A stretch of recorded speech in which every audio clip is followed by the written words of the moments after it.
শুভ বিকেল বন্ধুরা, তোমাদের সবাইকে রথযাত্রার শুভেচ্ছা জানিয়ে আমার আজকের ব্লগটা আমি শুরু করছি। আমি এখন একটু সাজুগুজু করে নিচ্ছি, কারণ আমরা যাব রথের মেলা দেখতে। আর এখানে আসার পর, মানে জলপাইগুড়িতে আসার পর আমি কিন্তু কোনো দিনও রথের মেলা দেখতে যাইনি। এই প্রথম যাব রথের মেলায়। সবসময় রিজু আর রিজুর বাবাই যায়, আমাকে যেতে বলে, আমার কেন জানি না যেতে ইচ্ছে করে না। তো এইবার রিজু বলল যে মা রথের মেলায় যাবে, আমি আবার একবারেই রাজি হয়ে গেলাম, হ্যাঁ যাব। তো রিজু অবাক হয়ে গেছে, রিজু বলছে যে মা তুমি তো রথের মেলায় যাও না, আমি আর বাবা প্রতি বছর যাই, তুমি তো যেতে চাও না, তো আজকে কেন এক কথায় রাজি হয়ে গেলে? আমি বললাম জানি না কেন, আমার মনে হলো এবার আমি রথের মেলায় যাব আর রথ টানবো। রিজু গেছিলো সাইকেল চালাতে, ওর বাবা ওকে নিয়ে গেছিলো, তো ওর চালানো হয়ে গেছে সাইকেল, ও এখন ঘরে এসে রেডি হয়ে গেছে। আর ও যখন সাইকেল চালাতে গেল ততক্ষণে আমি রেডি হয়ে গেছি, এবার আমরা বেরোবো।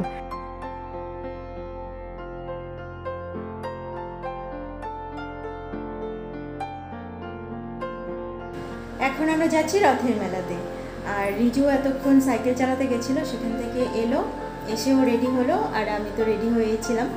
তো চলো বন্ধুরা, এখন যাওয়া যাক রথের মেলায়। আমরা চলে এসেছি রথের মেলায়। আর এই যে দেখতে পাচ্ছ রথ, খুবই ছোট রথ, কিন্তু ভক্ত অনেক। দেখো সব ভক্তরা এসেছেন রথ টানার জন্য। আর এখানে না রথটা দাঁড়িয়ে আছে, আমরা ভেবেছি যে রথটা হয়তো এখান থেকে যাবে, কিন্তু না, রথ এসে এখানে দাঁড়িয়েছে। আর যারা যারা রাস্তায় রথ টানতে পারেননি, তারা এখানে এসে দড়ি বাঁধা আছে, দড়ি ধরে একটু করে টানছেন।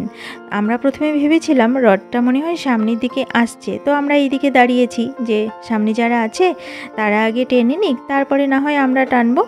কিন্তু পরে ভালো করে লক্ষ্য করে দেখলাম ওই যে ইলেকট্রিকের খুঁটিটা আছে না, তার সাথে দড়ি দিয়ে রডটা বেঁধে রেখেছে, একটু ঢিলা করে রেখেছে দড়িটা, যাতে টানলে কিছুটা পর্যন্ত রথটা এগিয়ে আসে। এভাবেই মানুষ তার মনের ইচ্ছা পূরণ করছে, মানে রথ টানছে।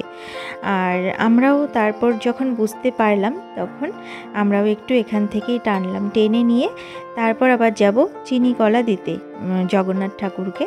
তো চিনি কলা প্রথমেই কিনে নেওয়া উচিত ছিল, আমরা কিনিনি, আমরা অনেকটা এইদিকে চলে এসেছি, আর ওই পাশে পাওয়া যাচ্ছে দেখলাম। তো এখন আমরা সেখানেই যাব, সেখানে গিয়ে চিনি কলা নিয়ে তারপরে জগন্নাথকে চিনি কলা দেবো। রথ আমরা ভালো করে টানতে পারিনি, তবে রথের দড়িটা একটু ছুঁয়ে প্রণাম করেছি। যা ভিড়, টানা যাচ্ছিল না, আর টানবো কী করে, পেছনে তো বাধা আছে, তোমাদেরকে একটু পরে দেখিয়ে দেব কোথায় বাধা আছে, তাহলে রথটা কী করে টানা যাবে। ওই সবাই তাই করছে, রথের দড়িটা একটু ছুঁয়ে প্রণাম করছে আর কি। এই যে পেয়ে গেছি চিনি কলা, এখানে না প্রথমে বিক্রি করছিল, দেখছিলাম, তো নেওয়া হয়নি, এখন নিয়ে নিলাম। আর একটাই নেওয়া হয়েছে, রিজুর হাত দিয়ে দেব।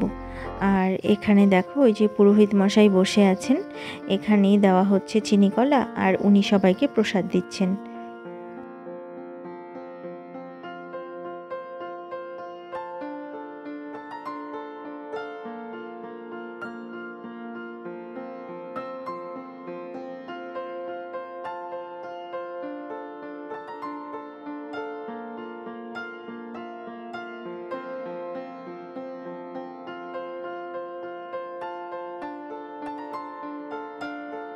বন্ধুরা, তোমাদেরকে একটু আগে আমি বলেছিলাম না যে দড়ি দিয়ে বেঁধে রেখেছে পেছনে, ওই দেখো ওইদিকে বেঁধে রেখেছে, একটু ঢিলা করে দিল যাতে ভক্তরা একটুখানি টেনে নিয়ে যেতে পারে রথটা। আবার এখানে পিছিয়ে দিচ্ছে, আবার একটু টেনে নিয়ে যাচ্ছে, এভাবেই টানছে। যাই হোক, এবার আমরা চলে এসেছি একটা দোকানের সামনে। এখানে সব বেতের জিনিস পাওয়া যাচ্ছে, আর বেশিরভাগ জিনিসই গোপু সোনার। দেখো এখানে দোলনা আছে, বিছানা আছে, তারপর বসার জন্য সোফা আছে, এই রকম সব রাখা আছে সুন্দর সুন্দর জিনিসগুলো। তবে দোলনাগুলো যেরকম সাইজ দেখতে পেলাম, তাতে করে আমাদের গোপু সোনার জন্য এটা ছোট হয়ে যাবে, আর একটু বড় হলে ভালো হতো। বড় পেলাম না, সবই ছোট। আর আমাদের গোপুসোনার না পাটা বেঁধে যাবে এটার মধ্যে যদি বসানো যায়, তাই আর নিলাম না। কিন্তু বেশ ভালো ছিল দেখতে। আর এই দোকানে পাওয়া যাচ্ছে ফুলের ঝুড়ি, দেখো ফুলের ঝুড়িটা কি সুন্দর, সবই বেতের। আর জিনিসগুলো না দাম একটু বেশি বেশি হওয়াটাই স্বাভাবিক, যেহেতু মেলা। আর অনেক দোকান যে আছে তা তো নয়, কয়েকটা বেতের দোকান এখানে দেখতে পেলাম, তো দাম তো হওয়াটাই স্বাভাবিক। আর এই যে এই দোলনাটা, এটা মনে হয় আমাদের গোপুসোনার হয়ে যেত, মানে বসতে পারতো গোপুসোনা সম্ভবত। এটা চাইলো 600 টাকা। আর পেছনে একটা দেখতে পাচ্ছ মোড়ার ওপরে আরেকটা রাখা আছে, সেটা চাইলো 500 টাকা। তো ভাবলাম গোপুসোনার জন্য যদি নেওয়া হয় আর সে যদি বসতে না পারে আবার, তাহলে এই দোকান কালকে আবার কোথায় পাবো, সে তো চলে যাবে, মেলায় এসেছে। তাই আর এখান থেকে নিলাম না। আমরা যাচ্ছি যোগমায়া কালীবাড়ির দিকে, সামনেই মন্দির, ওই যে দেখো মন্দিরের চূড়াটা দেখতেই পাওয়া যাচ্ছে। আর যেতে যেতে রাস্তায় আরেকটা ছোট রথ দেখতে পেলাম। এটা না কোনো বাড়ির পুজো আর কি।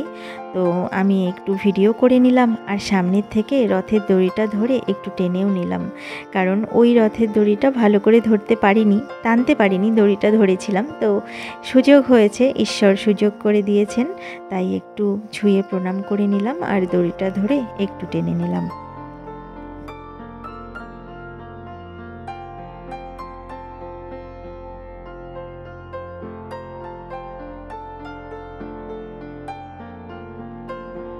আমরা চলে এসেছি যোগমায়া কালীবাড়িতে।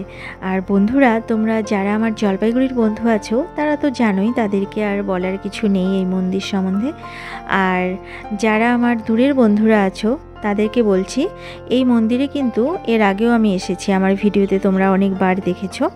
এই মন্দিরে আমার গুরুদেব এসেছিলেন, তোমরা তো দেখেছো, ভাগবত পাঠ করেছিলেন, আমরা এসেছিলাম। তো সেই মন্দিরেই কিন্তু আমরা এখন এসেছি।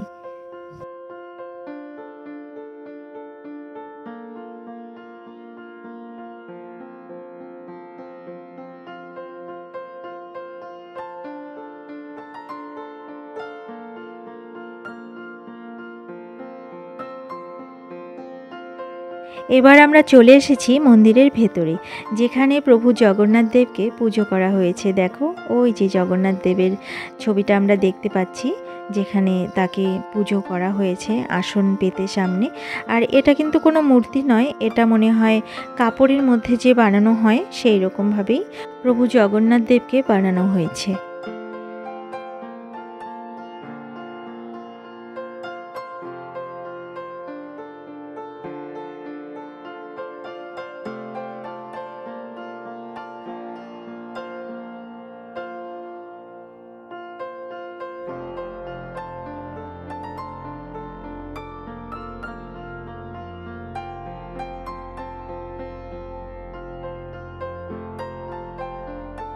মন্দির থেকে আমরা বেরিয়ে এসেছি। এবার দেখো একটা গাড়ির দোকানে ঢুকেছি, রিজু বলল গাড়ি কিনবে, তো সেটাই কিনে দেওয়া হলো।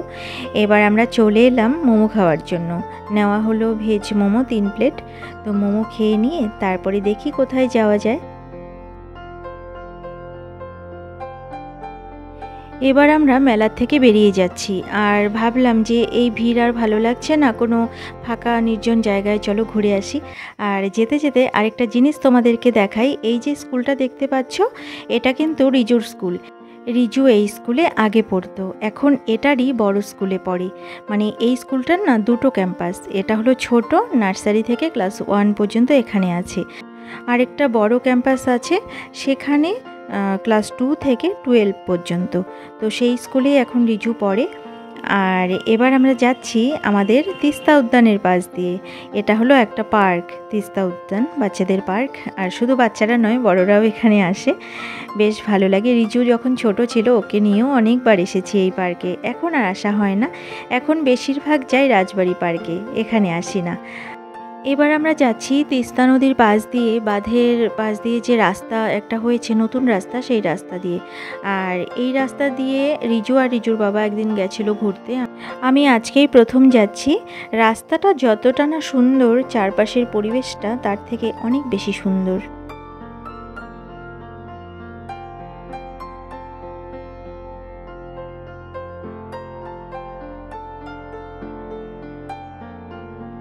সেই রাস্তা দিয়ে যেতে যেতে আমরা কিন্তু এখন মেন রাস্তায় উঠে গেছি। আর ওই রাস্তাটা না একটু ঝাঁকি লাগছিল, জানি না নতুন রাস্তা তবুও কেন ঝাঁকি লাগছিল। আর আমার হাতের মোবাইলটা এত কাঁপছিল যার জন্য আর ভিডিও করতে পারছিলাম না, তাই আমি খুব বেশি ভিডিও সেখানে করিনি।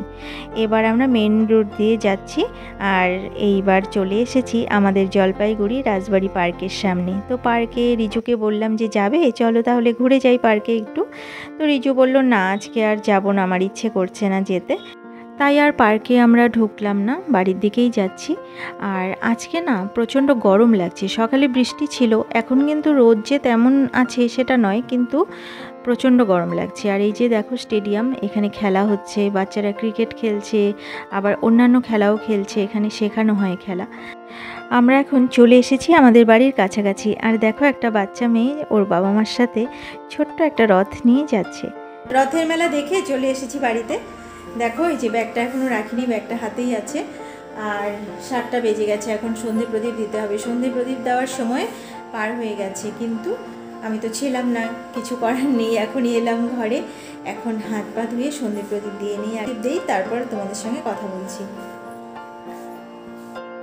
মেলায় গেছি আর জিলেপি আনবো না তা কি হয়?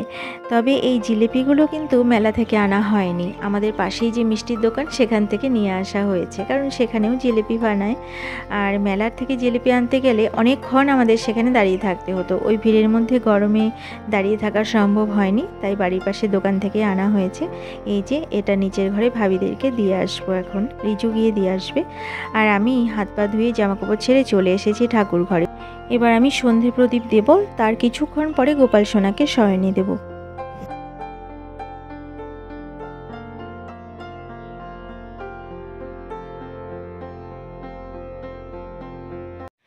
আমার সন্ধে প্রদীপ দেওয়া, চা খাওয়া আর গোপাল সোনাকে শয়নে দেওয়া সবই কমপ্লিট হয়ে গেছে। এবার আমি চলে এসেছি রান্নাঘরে। রান্নাঘরে এসে দেখো ডাল বসিয়ে দিয়েছি, আর এখানে আলু সিদ্ধ করে নিচ্ছি। আলু চোখা করব আজকে রাতে, আর ভাত করা আমার হয়ে গেছে।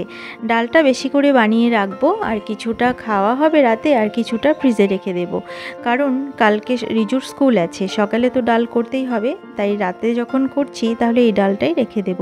আর এদিকে আলুগুলো সেদ্ধ হয়ে গেছে, আমি খোসা ছাড়িয়ে নিয়েছি। এবার আমি আলু চোখা বানিয়ে নেব।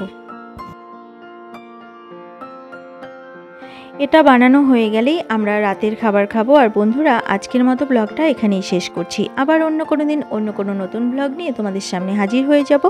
ততক্ষণের জন্য তোমরা ভালো থেকো, সুস্থ থেকো আর হাসি খুশি থেকো। আমার এই ব্লগটা যদি তোমাদের ভালো লেগে থাকে তাহলে একটা লাইক করে দিও। আজকের মতো এখানেই আসছি, ভালো থেকো তোমরা সবাই।